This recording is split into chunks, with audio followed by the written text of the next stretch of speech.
जय हिंद दोस्तों, वंदे मातरम। आप सभी का स्वागत है प्राउड इंडियन काफिर चैनल के एक नए वीडियो में। दोस्तों, पाकिस्तान के ऊपर चौतरफा दुखों का पहाड़ टूट पड़ा है। पाकिस्तान का एक सबसे बड़ा दुख भारत की स्टेबिलिटी है। भारत की स्थिरता से पाकिस्तान इतना जलता है कि वह कहीं न कहीं से भारत को अस्थिर करने की कोशिश करता ही रहता है। एक तरफ पीओके के लोगों ने पाकिस्तानियों का बायकॉट करना शुरू कर दिया है, वहाँ की सेना को उन लोगों ने दौड़ा दौड़ा कर मारा है। वहीं दूसरी तरफ अभी कुछ दिन पहले ईरान की राष्ट्रपति जो पाकिस्तान की विजिट पर आए थे, उनका एक हादसे के अंतर्गत निधन हो गया है। इससे पाकिस्तान में बहुत सारा मातम। तो दोस्तों, ये वीडियो बहुत इंटरेस्टिंग है। आप सभी से निवेदन है कि हमारे वीडियो को पूरा देखें, सब्सक्राइब करें और मेरे हर अपडेट आपको मिले इसके लिए बेल आइकन जरूर दबाइएगा। लेकिन ताड़ साहब 10 साल में पिछले नरेंद्र मोदी की जो हुकूमत है, इतनी मजबूत पॉलिटिकल स्टेबिलिटी है कि इंडिया की जो स्टॉक मार्केट है वो 5 ट्रिलियन के लैंडमार्क पे पहुंच गई है ताड़ साहब। सिर्फ 5 राउंड जो है वो हुए हैं, अभी 2 राउंड पड़े हुए हैं, लेकिन स्टिल जो स्टॉक मार्केट है उसमें इतनी स्टेबिलिटी है। इट मींस कि मैक्रो इकोनॉमिक स्टेबिलिटी भी इंडिया के अंदर मौजूद है, पॉलिटिकल स्टेबिलिटी भी मौजूद है। और इससे ये भी अंदाजा हो रहा है कि नरेंद्र मोदी इलेक्शंस भी जीत रहे हैं। तार साहब, एक तरफ तो ये मसला है, दूसरी तरफ तार साहब वो कतरियों ने हमसे पैसे मांग लिए हैं। वो कतर के फॉर्मर प्राइम मिनिस्टर रह चुके हैं शेख हम्माद बिन जासम बिन जबर अल थानी। उन्होंने कहा हमारा $450 मिलियन दें आपने। वो हमारे जिस कंपनी में हमने इन्वेस्ट किया था उसमें 800 मिलियन की इनकम हो चुकी है और आपने अभी तक पैसे नहीं भेजे। तार साहब, ये इसको आप कैसे देखते हैं कि एक तरफ हमसे, और शायद इससे लग ये रहा है कि वो सऊदीज को अलर्ट कर रहे हैं कि आप वहां पे इन्वेस्टमेंट तो कर रहे हैं लेकिन बी केयरफुल, ये पैसे वापस नहीं करते। तार साहब, कैसे देखते हैं इस फाइनेंशियल सिचुएशन को? मोदी साहब अपने इलेक्शन कैंपेन मोड से बाहर ही नहीं आते। कि सियासत को देखा जाए तो वो उन्होंने एयर टाइट सियासत करते हैं। एयर टाइट से मुराद है कि चांस कहीं से नहीं लेते।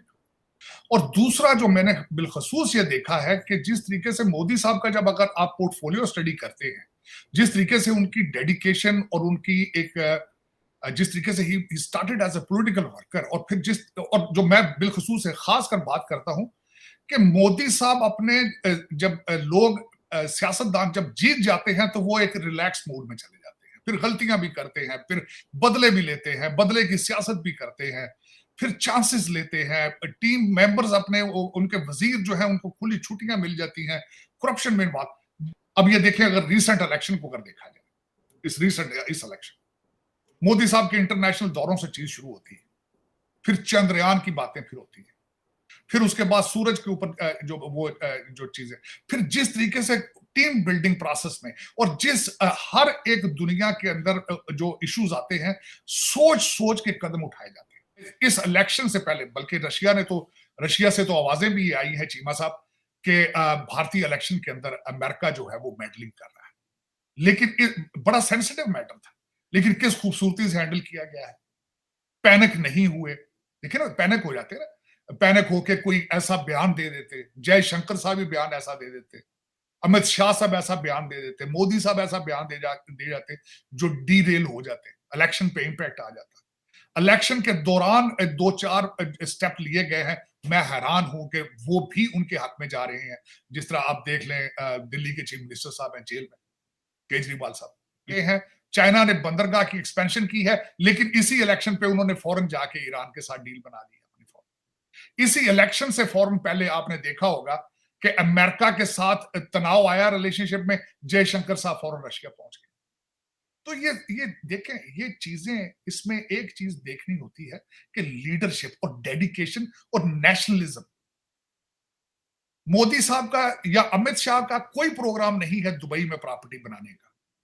डॉक्टर जयशंकर साहब जो है, उनका कोई इंटरेस्ट नहीं है कि कनाडा में मेरे बच्चे पीआर ले लें, पब्लिक परमानेंट रेजिडेंसी। उनका कोई टारगेट नहीं है कि आईएमएफ का पैसा हमने लेकर तो लंदन में कितनी प्रॉपर्टी बनानी, ये उनका टारगेट नहीं है। बल्कि मैंने आपको कल भी कहा था, सोच की बात, यहां से तरनजीत संधू जो है एक्स जो एम्बेसडर है, वो इलेक्शन लड़ रहे हैं।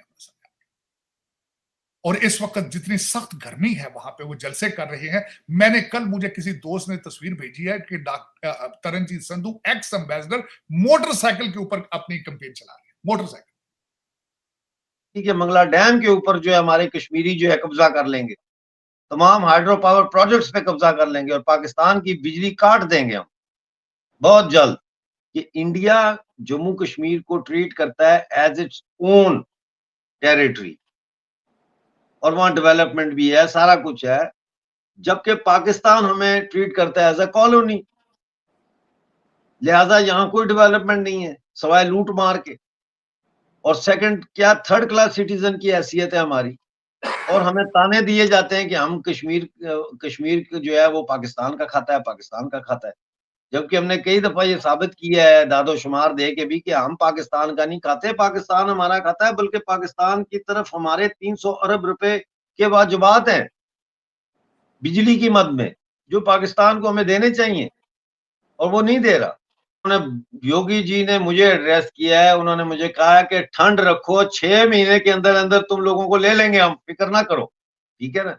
क्योंकि जैसा मैं अर्ज कर रहा हूँ, इंडियन मीडिया के ऊपर मैंने इतना शोर डाला है, मेरी स्टेटमेंट्स डेली छप रही हैं, कल भी परसों भी डेली बेसिस पे मेरे बयानात आ रहे हैं, मेरे इंटरव्यूज हो रहे हैं, जिसमें मैं ये इंडिया को कह रहा हूं कि भाई इसको, अच्छा इंडिया का मसला ये कि वो इलेक्शन का पीरियड चल रहा है, वो उसमें उलझ गए, फंस गए, वो इमीडिएटली कोई स्टेप नहीं ले सकते, लेकिन कम से कम ये तो मैंने कर दिया कि भारतीय जो इंतखाबी मुहिम है उसमें मैंने पीओजेके को टॉप एजेंडा बना दिया।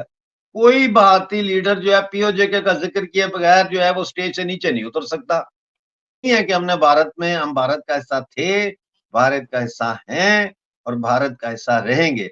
जिस तरह कहते हैं ना यहाँ पे पाकिस्तानी कहते हैं we are British Pakistani, so we are Indian Kashmiris. बड़े सहाफी हैं जो बड़े बड़े चैनल्स पे बैठते हैं, उनका ये कहना है कि कश्मीरियों के अंदर ये आग जो है जानबूझ के लगाई गई है और ये प्लानिंग जो है रियासत पाकिस्तान के खिलाफ काफी टाइम से जो कश्मीरियों के अंदर ये चीज जो है ये चल रही थी। ये कश्मीरी नहीं, इनके अंदर कोई और बोल रहा था, तो ये सब हुआ।